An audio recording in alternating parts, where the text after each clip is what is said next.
Hello दोस्तों, आज का जो हमारा टॉपिक है इसमें हम सीखेंगे कि हमारी किसी भी डाटा की जो हम रिप्रेजेंटेशन करते हैं इन 2D एंड 3D वो कैसे होती है बाय यूजिंग इनबिल्ट कमांड्स। तो चलिए स्टार्ट करते हैं। तो सबसे पहले हम अपनी एडिटर विंडो के ऊपर आ जाते हैं। एडिटर विंडो में आप देख पा रहे हो कि मैंने यहाँ पर बेसिकली एक क्लियर ऑल और क्लोज ऑल और एक एक्स और एक जो वाई है एक्सिस उनको डिफाइन किया है। अगर अब मैंने इन एक्स और वाई को जो है प्लॉट करना है तो उसके लिए सिंपल कमांड आ जाती है हमारे पास, दैट इज़ प्लॉट। अगर आप प्लॉट एक्स कॉमा वाई लिखकर हम इसको अगर प्ले करते हैं तो ये हमारा सिंपली एक ग्राफ बन गया जिसमें उसने वैल्यूज़ ले ली। जैसे हमारी फर्स्ट वैल्यू थी 10, तो फर्स्ट वैल्यू जो थी वो उसने 10 2 से स्टार्ट की। नेक्स्ट हमारी आ गई 20 2 4 30। तो जिस अकॉर्डिंगली हमारे यहाँ पर हमने वैल्यूज़ डिफ़ाइन किए हैं उसी तरह उसने ग्राफ जो है वो प्लॉट कर दिया। अभी जो बाय डिफ़ॉल्ट ये लाइन आ रही है, ये लाइन आ रही है हमारे पास ब्लू कलर की। अगर मैं इस लाइन का कलर चेंज करना चाहता हूँ तो उसके लिए हम क्या करेंगे, उसके लिए मैं यहाँ पर सिंपली कॉमा डालकर यहाँ पर अगर मैं आर कर दूँगा मीन्स रेड कलर। तो अगर मैं रेड कलर करता हूँ तो अभी हमारे पास जो ग्राफ बन रहा है वो हमारी जो लाइन है वो रेड कलर की हो गई है। ठीक है जी। अगर मैं रेड कलर के साथ यहाँ पर कॉलन लगाता हूँ तो कॉलन लगाने के बाद मेरी जो अभी ग्राफ बन रहा है वो बन रही है डॉटेड लाइन।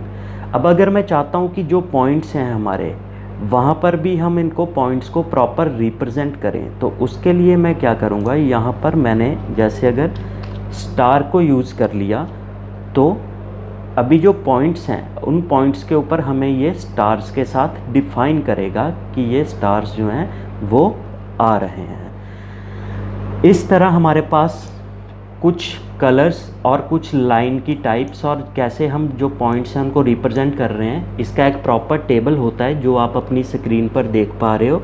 इसमें से आप कोई भी जो कलर है उसको यूज़ करके हम अपनी लाइन का कलर, हम अपनी जो डॉटेड है उनको, प्लस हमारे जो रिप्रेजेंट कर रहे हैं पॉइंट्स को उनको हम चेंज करते हैं एज़ पर आवर रिक्वायरमेंट। अभी नेक्स्ट इसी के साथ हमारी एक कमांड है दैट इज़ लाइन विड्थ। अगर लाइन विड्थ डाल के मैं यहाँ पे कोई वैल्यू डिफाइन करता हूँ तो अभी आप देखोगे कि हमारी जो लाइन की विड्थ है वो इंक्रीज़ हो गई है। अभी लाइन विड्थ के बाद अगर मैं चाहता हूँ कि मैं इस ग्राफ के ऊपर एक्स लेबल और वाई लेबल यहाँ पर जो है वो रिप्रेजेंट करूँ तो उसके लिए हमारे पास कमांड्स आ जाती हैं दैट इज़, यहाँ पे सिंपली हम लिखेंगे एक्स लेबल। एक्स लेबल में यहाँ पर आप अपने कमेंट्स लिखिए जो भी आप एक्स लेबल के ऊपर लगाना चाहते हो। जैसे मैंने सिंपली एक्स एक्सिस जो है वो डिफ़ाइन कर दिया तो अभी हमारी जो एक्सिस के ऊपर है वो ये चीज़ जो है वो डिफ़ाइन होना स्टार्ट होगी, मीन्स शो हो रही है हमें यहाँ पर। एक्स एक्सिस के साथ अगर हम कुछ और कमांड्स लिखते हैं, जैसे फॉर एग्ज़ाम्पल मैंने उसका कलर चेंज करना है तो उसके लिए हम यहाँ पर कमांड लिखेंगे कलर। तो कलर में आप डिफ़ाइन कर दीजिए अपना जिस कलर से भी आप शो करवाना चाहते हैं वो कलर से वो डिस्प्ले करना स्टार्ट कर देगा। अब अगर मैंने रेड कलर लिखा तो ये रेड कलर का हो गया। अगर मैं चाहता हूँ कि हम इसका जो साइज़ है उनको इंक्रीज़ कर दें तो उसके लिए हमारे पास कमांड आ जाती है दैट इज़ फॉन्ट साइज़।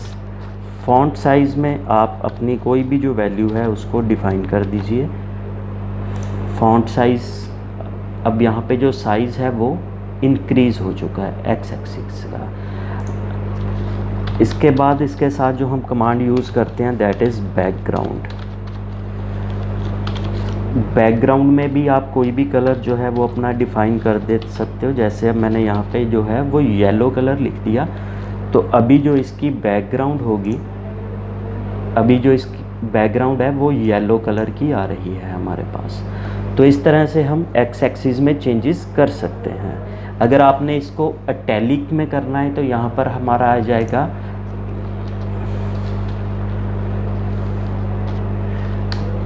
जो कमांड है हमारे पास दैट इज़ फॉन्ट एंगल। तो फॉन्ट एंगल में हम यहाँ पे अगर इटैलिक जो है वो मेंशन कर देंगे,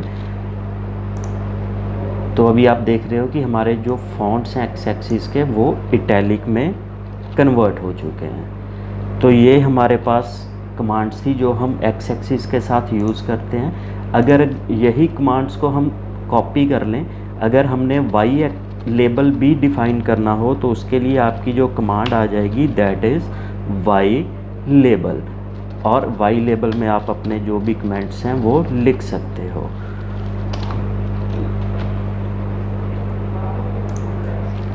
अब देखिए एक्स एक्सिस भी आ रहा है और वाई एक्सिस भी डिफ़ाइन कर रहा है आपका। अगर हमने इसके ऊपर कोई टाइटल देना हो तो टाइटल के लिए भी सिंपली हम लोग जो कमांड यूज़ करते हैं दैट इज़ टाइटल। तो यहाँ पर आपकी कमांड आ जाएगी टाइटल।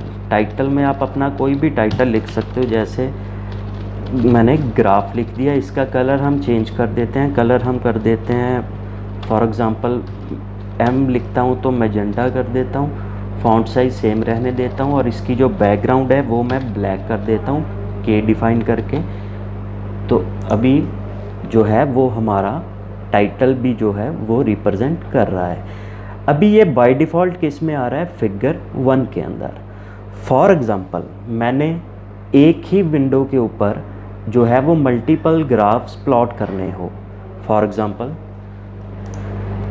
हम यहाँ से एक न्यू स्क्रिप्ट ले लेते हैं। न्यू स्क्रिप्ट में हम एक वेरिएबल डिफ़ाइन कर देते हैं ए में हम वैल्यू लेते हैं 0 से लेकर पाई तक। 0 से लेकर पाई तक हमने एक वैल्यू डिफ़ाइन कर दी। सिंपली हम यहाँ पे लिखेंगे प्लॉट। मान लो मैंने साइन का ग्राफ प्लॉट करना है तो यहाँ पर हम लिख देंगे साइन किस वैल्यू के लिए, ए वैल्यू के लिए। तो जो साइन ए वैल्यू है हमारे पास उसके लिए हम ग्राफ प्लॉट करते हैं। तो ये हमारा साइन के लिए जो है वो ग्राफ प्लॉट हो चुका है। तो इसको भी हम लोग चेंजेस कर सकते हैं, इसके कलर्स वगैरह एंड ऑल, जैसे हमने लास्ट में किए थे। यहाँ पे आप सिंपली कॉमा डालकर अपनी जो भी कलर्स हैं उनको डिफ़ाइन कर सकते हो। आप जिस कलर का भी आप शो करवाना चाहते हो उसी कलर की वो लाइन हमें शो हो सकती है। अब अगर मैं यहाँ पर प्लॉट करवाता हूँ इसी के साथ कॉस को फॉर वैल्यू ए के लिए, और मैं चाहता हूँ जो कॉस प्लॉट हो उसका कलर हमारे पास ब्लैक हो, तो ये कमांड हम सिंपली लिख सकते हैं प्लॉट कॉस ए। और अगर मैं इसको प्ले करता हूँ तो आप देख पा रहे हो कि अभी जो ग्राफ प्लॉट कर रहा है ये सिर्फ़ और सिर्फ हमारा जो है वो कॉस के लिए प्लॉट कर रहा है। फॉर एग्ज़ाम्पल अगर मैं इस कमांड को ऊपर लिख देता हूँ तो अभी ये क्या कर रहा है, हमारा साइन के लिए प्लॉट कर रहा है। अगर मैं चाहता हूँ कि ये दोनों एक साथ प्लॉट करें तो यहाँ पर मैं इनके बीच में एक कमांड यूज़ कर दूँगा दैट इज़ होल्ड ऑन, कि पहला ग्राफ बने उसके बाद वो उसको होल्ड करे और फिर नेक्स्ट जो है वो दूसरा ग्राफ बने। तो अगर हम अब इसको प्ले करते हैं तो अभी देख पा रहे हो हमारे पास कॉस का भी बन रहा है ग्राफ और साइन का ग्राफ भी बन रहा है एक ही साथ में। तो इस तरीके से हम एक ही फिगर विंडो के अंदर दो ग्राफ्स जो हैं उनको प्लॉट कर सकते हैं। अगर हम चाहते हैं कि दो डिफरेंट विंडोज़ में प्लॉट हों तो यहाँ पर आप होल्ड ऑन को हटाकर मैं यहाँ पे सिंपल लिख दूँगा कि जो फर्स्ट ग्राफ है वो हमारा प्लॉट हो फिगर 1 के अंदर, और जो हमारा दूसरा ग्राफ है वो हम प्लॉट करें फिगर 2 के अंदर, राइट। तो इस चीज़ को अगर मैं प्ले करता हूँ तो अभी आप देख पा रहे हो हमारे पास जो है वो दो फिगर्स ओपन हो रही हैं। मीन्स जो फर्स्ट कॉस का ग्राफ था वो फिगर 1 के ऊपर आ रहा है, जो साइन का ग्राफ है वो फिगर 2 के ऊपर आ रहा है। अगर हम चाहते हैं कि इन दोनों की हम ग्रिड्स को ऑन करें तो ग्रिड्स को ऑन करने के लिए हमारे पास एक कमांड आ जाएगी। फर्स्ट हमने क्रिएट किया, यहाँ पर हमने लिख दिया ग्रिड ऑन। इसी तरह सेकंड प्लॉट करें और उसके लिए भी ग्रिड को ऑन कर दे। तो अभी आप देख पा रहे हो हमारी जो ग्रिड्स हैं वो ऑन हो चुकी हैं दोनों ग्राफ्स के अंदर। फॉर एग्ज़ाम्पल अभी मैं चाहता हूँ कि ये ग्राफ एक ही फिगर विंडो के ऊपर आए लेकिन सब प्लॉट हो जाए, तो उसके लिए आपकी क्या कमांड रहेगी? उसके लिए हम यहाँ पे लिखेंगे बेसिकली जो कमांड रहेगी हमारे पास, दैट इज़ सब प्लॉट। अब सब प्लॉट में हमने रोज़ और कॉलम्स बताने होते हैं, जैसे ये हमारी रोज़ होगी, कॉलम्स होगी कि हमने कितने ग्राफ प्लॉट करने हैं। फॉर एग्जांपल मैं यहाँ पे 1,2,1 दे देता हूँ। ये जो 1 है ये हमारे डिफ़ाइन कर रहा है पोजीशन को, और ये हमारे डिफ़ाइन कर रहे हैं number of rows and columns को। वही चीज़ लिख के सब प्लॉट करें, लेकिन यहाँ पे अब पोजीशन मैंने चेंज कर दी, दैट इज़ 2। तो अगर सब प्लॉटिंग के लिए हम ये चीज़ करेंगे तो अभी आप देख पा रहे हो हमारे जो ग्राफ प्लॉट हो रहे हैं वो सब प्लॉट्स हो रहे हैं। हमने डिफ़ाइन किया था 1 रो और 2 कॉलम, तो इसी तरह से बन रहे हैं। 1 रो है, 2 हमारे पास कॉलम आ गए। 1 मीन्स फर्स्ट पोजीशन पे ये हो गया, सेकंड मीन्स दूसरी पोजीशन पे हमारा ये ग्राफ चला गया। तो इस तरह से हम 1/3, 1/6, 1/4, जैसे अगर मैं यहाँ पे 2/2 का कर देता हूँ तो आप देखोगे कि अभी देखो हम 4 ग्राफ्स जो हैं वो इसके ऊपर डिस्प्ले करवा सकते हैं इसी तरह से। तो ये आपका सब प्लॉट को जो हमारा डिफ़ाइन करने के लिए कंसेप्ट होता है। तो अभी हम जिस कमांड के बारे में बात करते हैं, फॉर एग्ज़ाम्पल इसमें हमने जैसे सिंपल जो था वो प्लॉटिंग की थी। प्लॉटिंग में यहाँ पे अगर मैंने प्लॉट लिखा था तो कुछ मेरी आउटपुट जो आ रही थी वो इस तरह की आउटपुट आ रही थी हमारे पास। अब अगर इस ग्राफ की मैंने टाइप चेंज करनी हो तो मैं इसके लिए यहाँ पर एक कमांड को यूज़ करूँगा, दैट इज़ अवर बार। अगर मैं चाहता हूँ कि वो ग्राफ्स जो है वो बार में बने, तो अभी हमारे पास जो ग्राफ बनेगा that is in bars. Bars का जो कलर है हम इस कलर को भी चेंज कर सकते हैं सेम उसी तरीके से। यहाँ पर आप अपनी मर्ज़ी से जो है वो कलर डिफ़ाइन कर सकते हो। कलर डिफ़ाइन करने के बाद जो भी कलर हम डिफ़ाइन करेंगे वही कलर का हमें बार्स जो हैं वो दिखाई देंगी। अगर मैं चाहता हूँ अभी ये बार्स आ रही हैं वर्टिकली, अगर मैं चाहता हूँ कि इनको हॉरिजॉन्टली करना है तो उसके लिए हमारी कमांड में जो छोटा सा चेंज होगा दैट इज़ बार एच। अगर मैं बार एच लिखूँगा तो अभी जो हमारी बार्स हैं वो कन्वर्ट हो जाएंगी हमारी हॉरिजॉन्टल डायरेक्शंस के अंदर। तो इस तरह से हम इनको कन्वर्ट कर सकते हैं। तो ये था बेसिकली आज का हमारा ट्यूटोरियल, कुछ basic commands 2D 3D graphical representation के साथ। बाकी कुछ अदर कमांड्स हम नेक्स्ट ट्यूटोरियल में करेंगे। Thank you.